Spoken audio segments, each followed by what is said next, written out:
એટલે તમને સમય મળે નહીં એટલે આજે આપણે જલ્દી કરીએ, તૈયારી કરીને મોકલ્યા છે ને હું પણ મારો પ્રયાસ કરીશ કે તમને બધું આજે ફૂલ કોર્સ આપીશ. અહીંયા ઉતારો તમે આવી જાઓ કરીને આવ્યા ઉપવાસ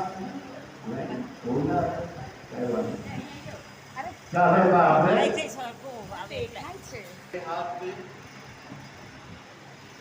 જ્ઞાન મુદ્રા બંને હથેળીને ઘૂંટણ પર રાખી ધીરેથી આપણી આંખો બંધ કરી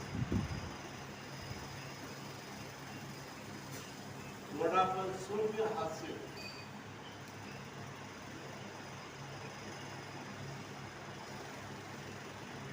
પ્રભુનું ધ્યાન કરીશું.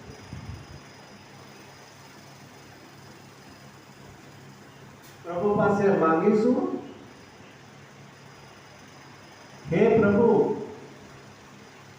આ કલ્પ વૃક્ષ છે જ્યાં એવું કહેવામાં આવે છે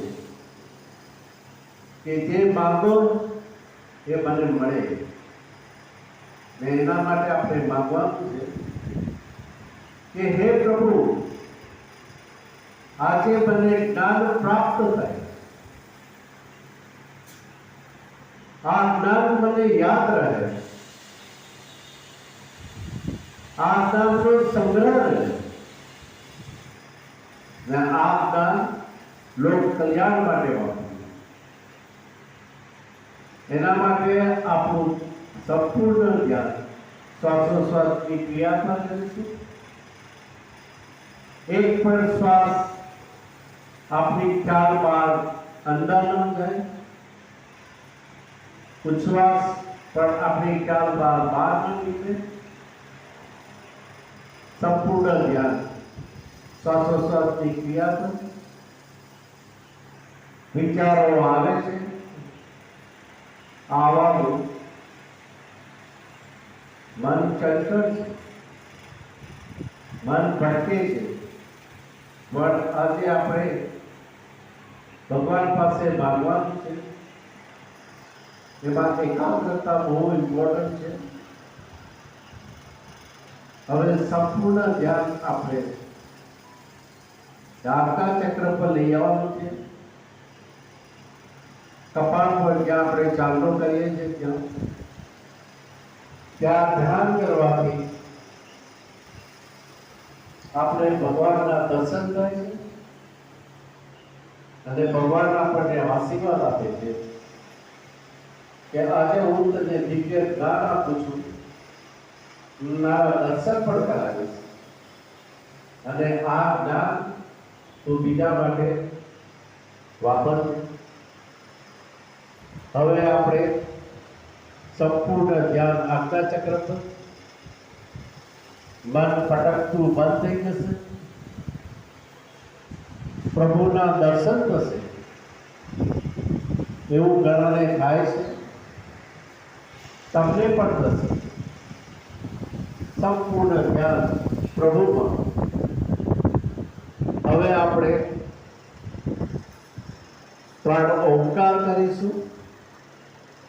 એના માટે ઊંડો શ્વાસ લઈશું.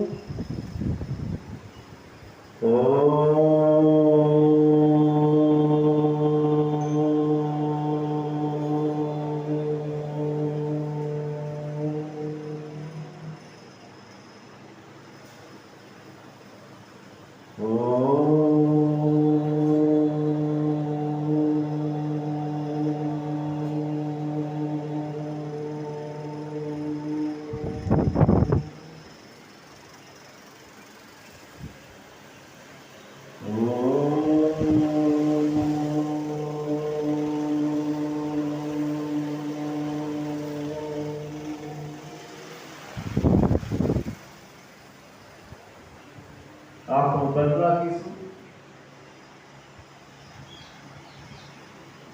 શાંત રહેશું. હવે બંને હાથની આંગળીઓ એકબીજાને ભેગા કરી ઘર્ષણ કરીશું. બંને હાથની આંગળીઓ નજીક લાગી ઘર્ષણ કરીશું. ઊર્જા પેદા કરીશું. એ ઊર્જા કટોરી વાળા હાથ કરીને આંખ પર ટેકીશું ને ઊર્જા અંદર લેવાનો પ્રયત્ન કરીશું. બાકીની ઊર્જા મસ્તક પર અને સારા શરીર પર. જય શ્રી કૃષ્ણ. કેવું લાગે આજનો કોઈનો અનુભવ? ગઈકાલે તો 2-3 જણને થયું. એનીબડી કેવું લાગ્યું આજે? સારું લાગ્યું? થોડા વધ્યા, સ્કોર વધ્યો. સારું લાગ્યું? મને રોજ દર્શન થાય, આપણે રોજ વાર્તાલાપ કરજો. કાલે તને મહારાજે કીધું તો મહારાજને હું આપું છું એમના અનુભવ શેર કરો. તે જ્યારે આંખ બંધ કરી અને ઓમના ઉચ્ચારણ સાથે આપણે સૌ જ્યારે જોડાયા ત્યારે એકાદ મિનિટ માટે પ્રકાશ, જેમ લાઈટ ચાલુ કરીએ તો આપણને કેવો પ્રકાશ દેખાય, એવું કાલે મેં ભરતભાઈને જતા કીધું, મેં કીધું કોઈ સ્વરૂપ ન દેખાડો, પણ ખાલી થોડો થોડો પ્રકાશ દેખાડો. બસ એ પ્રકાશ દેખાડો ને પછી ધીમે રહી પાછા આપણા બાહ્ય સ્થિતિમાં આવ્યા એટલે કાલે પ્રકાશનો અનુભવ થયો એવું મારું માનવું છે. મારો પ્રયાસ તો થોડો ઘણો સફળ રહ્યો એટલે હું માને કવાથી આવું પણ રોજ કરજો. આમાં બહુ બધી તાકાત છે, બરોબર ને? મેં જેમ ગઈકાલે મેં આજે પણ બધું કીધું હતું તો અમુક વસ્તુ રહી જાય છે. આપણે શું બને ચાટવા રહીએ, મેઇન કોઝ રહી જાય છે. એના માટે આજે તૈયાર કરી લાવ્યો છું કે કંઈ રહી નહીં જાય. તો પહેલે દિવસે હતું કે જીવનશૈલી શું છે. ગઈકાલે આપણે જોયું શરીર વિશે જાણ્યું ને આજે મેં તમને કીધું કે જીવનશૈલી કેવી રીતે બનાવવી એના માટેની ટિપ્સ છે. તો બધા તૈયાર? તો આપણે જોઈએ એક પછી એક કેવી રીતે આપણે જીવનશૈલી આપણે બદલવાની છે. દિવસમાં કેટલા કલાક હોય છે? 24. બધા પાસે સરખા કે કોઈનું ઓછું હોય? સરખા. પાકું? તો બધા 24 કલાક વાપરે છે? બધા વાપરે છે. પણ કેવી રીતે વાપરે એ નથી ખબર. કેમ? કોઈ અનુભવ નહીં કર્યો એના માટે. તો એના માટે જે છે સમુદ્ર મંથન કરીને કલ્પ વૃક્ષ કર્યો એવું આ મેં કોરોનામાં મંથન કર્યું ના ટિપ્સ બનાવી છે. તો આના હિસાબે હું તમને કહું છું કે લાઈફમાં શું કરવાનું. તો જે 24 કલાક છે એ 8-8 કલાકનો 3-8 રૂલ્સ કહેવાય છે ઇંગ્લિશમાં. એ 3-8 રૂલ એટલે શું? 8 કલાક સુવાનું, 8 કલાક પોતાના જીવન નિર્વાહ માટે કમાવાનું અને 8 કલાક પોતાના શરીરને સાચવવાનું. એ 8-8 કલાકનું યાદ રહી જશે. પાકું? 8 કલાક 8 કલાક દોડવાનું. છોકરો હોય તો ભણવા જાય, લેડીઝ હોય તો ઘરનું કામ કરે, ઘરનો પુરુષ હોય તો નોકરીએ જાય. આ બધું જીવન નિર્વાહ માટે. અને બાકીના 8 કલાક પોતાના શરીર માટે. નાવું, ધોવું, ખાવું, પીવું, જોવું, ટીવી જોવું, મોબાઈલ જોવું, આ તે બધું 8 કલાકમાં થાય. પણ આપણી પાસે યસ મેડમ એની પ્રોબ્લેમ નથી. આટલું હોવા છતાં પણ કે મારી પાસે સમય નથી. એના માટે જો આ લઈને આવ્યો તો ઠીક. તો એ કહેવાય છે 8 રૂલ્સ. એમાં પહેલું જે છે કે પૂરતી ઊંઘ લો. કેટલા જણા પૂરતી ઊંઘ લે છે 8 કલાક? Very good. 8 કલાક કેટલા? 8 કલાકથી ઓછી? કેટલા 8 કલાકથી વધારે લેતા હોય તો કે 8 કલાક તો ભૂલી ગયો બેટા. તો એવું કહે છે કે 8 કલાકનો રૂલ, 7 થી 8 કલાક તમારે ઊંઘ લેવાની કમ્પલસરી. એ આરોગ્ય માટે સારામાં સારી મેડિસિન છે. જો તમારી ઊંઘ બરોબર નહીં હશે તો શરીરની અંદર ગડબડ થશે. એ જીવનશૈલી લાઈફસ્ટાઈલનો પહેલો ભાગ છે. એટલે ઊંઘ બહુ મહત્વનું છે. બરાબર છે. એવું કહેવાય છે કે 8 કલાકની અંદર ઊંઘ લો તમે તો સ્વસ્થ રહો. એનાથી ઓછું થાવ તો તમને થાક લાગશે ને એનાથી વધારે લો તો તમને આળસ આવશે. જે 8 કલાકથી વધારે ઊંઘ લે છે ને એ આળસુ હોય. ઘણી વાર માં નહીં કે આખો દિવસ આળસુ છે, 12 કલાક સુધી એવું કોણ કહે છે? માં કહે છે આળસુ, કે જે 8 કલાકથી વધારે સૂએ એ આળસુ કહેવાય છે. બરાબર. થોડોક શ્રમ આપવાનો છે. જેમ મેં કીધું 8 કલાક આપણે આ ઊંઘ કરવા, 8 કલાક જીવન નિર્વાહ માટે કરવાનું અને બીજા 8 કલાક એ શરીર માટે આપવાનું છે. હવે એ જે છે શરીર માટે એ પહેલું છે ધ્યાન કરવાનું. જે આપણે અત્યારે કર્યું ને ધ્યાન, એ સવારે ઉઠતા પહેલા કરો. સૌથી પહેલા હું મારા 4:30 ઉઠું છું. પહેલું કામ મારું આ પહેલા ઉપરવાળા જોડે કોન્ટેક્ટ, એને કહું કે આજે મારા જે કામ કરવાના છે એ પ્રાયોરિટી હું આપું છું, તારે યાદ કરવાનું અને તારે કરવાનું. બરાબર. તો ધ્યાન કરવાનું, પછી પ્રાણાયામ કરવાના. પ્રાણાયામ કેટલા જણા કરે? પ્રાણાયામ ડેલી પ્રાણાયામ બે જણા પ્રાણાયામ કરો. ક્યાં કરો?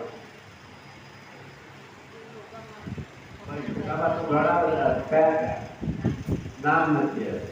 મેડમ કોરોના ઘણાને સારા કર્યા. કોરોના મોબાઈલમાં એમાં મારી વાઈફ પણ પૂછી જોયું કે હોસ્પિટલમાં જઈને અહીંયાથી યોગા કરાવો, પ્રાણાયામ કરો. ને ડૉક્ટર કહે છે તમારું મૂડ ઇમ્પ્રુવમેન્ટ છે. એટલે પ્રાણાયામમાં બહુ તાકાત છે. આ આપણા પતંજલિ ઋષિનું નામ સાંભળ્યું છે? પતંજલિ નો કે અમારા અહીંયા સ્ટોર છે પતંજલિ. એને પૂછ્યું પતંજલિ કે પતંજલિ નો સ્ટોર અમારા અહીંયા છે. પતંજલિ ઋષિનું નામ નહીં ખબર. આપણામાં બી આવું બધું થતું હોય. રોજ 5 કિલોમીટર ચાલો. કેટલા જણે ચાલે છે? 1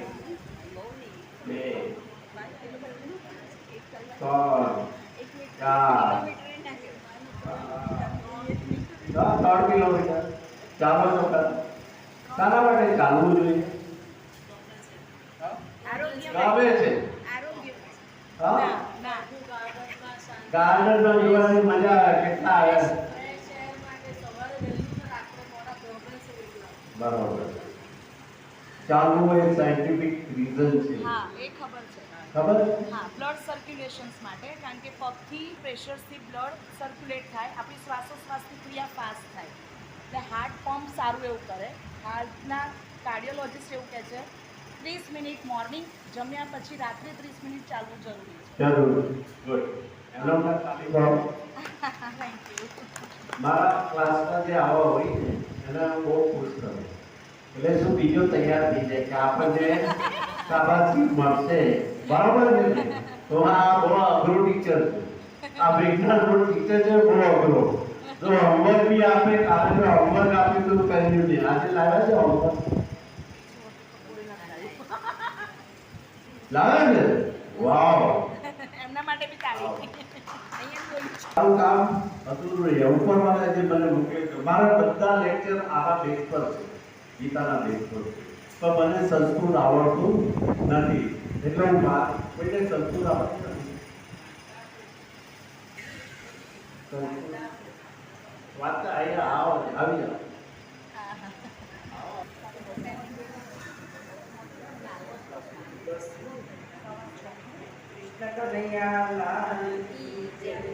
योगी युजित सतत महात्मानं रहसि स्थितः एकाकी व्यतं चित्तात्मा निराशीर परिग्रहः.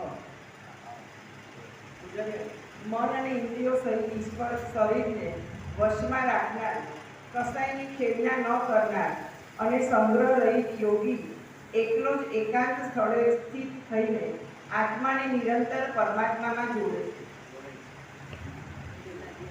સૂચવ દેશે પ્રતિષ્ઠાપ્ય સ્થિરમાનસમાત્મનઃ નાટ્યુચ્છિતં નાતિ નીચમ ચૈલાજીન કુશોત્તરમ. પવિત્ર ભૂમિ પર કે જેના ઉપર ક્રમ પ્રમાણે ગર્ભ, વૃક્ષ અને વસ્ત્ર પાથરેલા છે, તેમજ ન ગણા ઊંચા અને ન ગણા નીચા એવા પોતાના આસનને સ્થિર રૂપે સ્થાપીને. અધ્યાયમાં છે, તમે ઘરે જે વાંચી શકો છો. એમણે કીધું કે 10મા અધ્યાયનો 20મો છે, એમાં કર્ણ હું છું એવું કહે છે. બરાબર. તો આ લાવવાનું કારણ એવું છે કે આ મારો હોમવર્ક છે આજે પૂર્ણ કર્યું, અધૂરું રહ્યું નહીં, કોઈ બાનાબાજી નહીં.